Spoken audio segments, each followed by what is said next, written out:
നിയമത്തിൽ വൻ ഇളവ് പ്രഖ്യാപിച്ച കേന്ദ്ര ആഭ്യന്തര മന്ത്രാലയം. ഇളവ് മുസ്ലിം ഇതര വിഭാഗങ്ങൾക്ക് 2024 വരെ ഇന്ത്യയിലെത്തിയവർക്ക് രാജ്യത്ത് തുടരാം.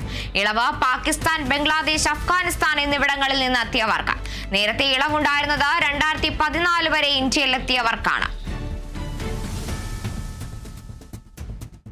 പൗരത്വ നിയമത്തിൽ ഇളവ് പ്രഖ്യാപിച്ചിരിക്കുകയാണ് കേന്ദ്ര ആഭ്യന്തര മന്ത്രാലയം.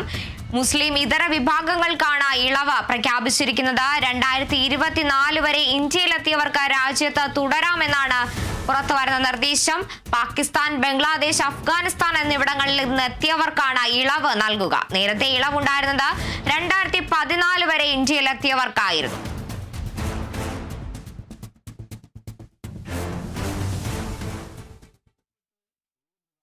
മറ്റൊരു പ്രധാനപ്പെട്ട വാർത്തയിലേക്കാണ്. കണ്ണൂരിൽ പെരുമ്പാപ്പുഴയിൽ ചാടിയ 65-കാരൻ മരണപ്പെട്ടു.